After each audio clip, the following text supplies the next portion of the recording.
te dis. Ok, parfait. Midi, hein, c'est ça. Au revoir, bonne soirée. C'est bien midi. Oui, c'est midi. Oui, parce que... Voilà, ouais, exactement. Allez, salut, notre Saxo, ouais. Ouais, très bien. Je vais peut-être enlever ça.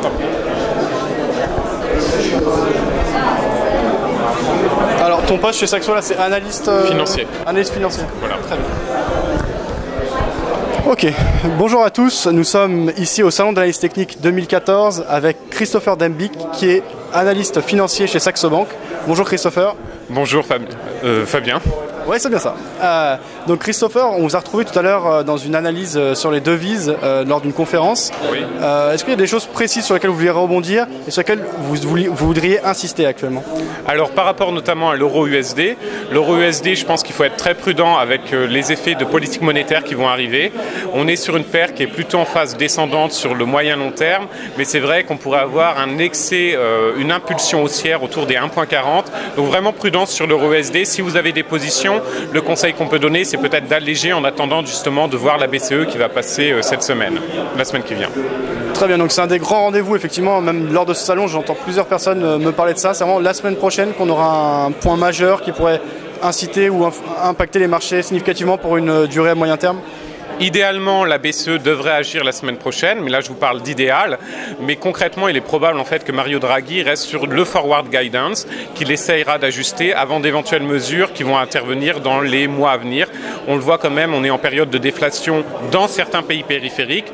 On l'a vu aujourd'hui avec l'IPC en Espagne. Effectivement, le pays est en déflation, mais c'est vrai que les grands pays comme la France ou l'Allemagne sont encore à l'écart.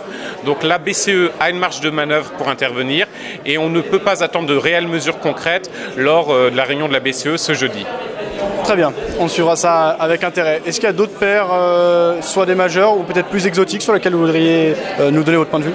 Alors je vais peut-être rebondir sur les paires plus exotiques. L'une d'elles, c'est notamment l'euro-rouble. L'euro-rouble, on est à des niveaux historiques. Vu les fondamentaux, vu le risque politique également qui est assez présent en Europe de l'Est, je pense qu'il faut voir une paire qui va certainement connaître de nouveaux plus hauts historiques dans les mois à venir. Donc paire à voir de très près avec certainement une évolution haussière qui sera nette sur l'année. D'accord, très bien. Au-delà de l'analyse des devises, on vous retrouve régulièrement chez Saxo avec un nouveau projet, c'est le Trading Floor. Est-ce que vous pouvez nous en dire plus et développer peut-être? Alors Trading Floor, c'est une plateforme de réseau social destinée aux investisseurs actifs, Forex, options et CFD.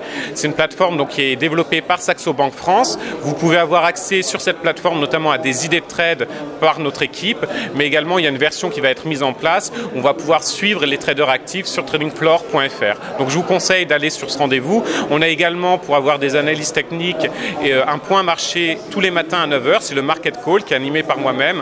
Donc je vous donne rendez-vous à ce niveau pour avoir un point de marché, donc dès lundi d'ailleurs. D'accord, donc dans ce Market Call, c'est quoi? C'est des analyses techniques quotidiennes, c'est également du fondamental. Est-ce que vous vous contentez du travail d'analyse, c'est-à-dire vraiment donner un décryptage, ou est-ce que vous donnez vraiment du conseil, votre avis plus précisément? En fait, au niveau du Market Call, c'est un vrai décryptage du marché. On passe par l'analyse fondamentale au début, mais on a aussi un repère avec l'analyse technique. Donc ça aiguille quand même les investisseurs pour savoir les grandes tendances. On reste sur le Forex, les actions et les matières premières, mais également les indices. Donc on essaye de brasser un maximum pendant le Market Call chaque jour. Très bien. Merci Christopher pour toutes ces réponses. Merci Fabien.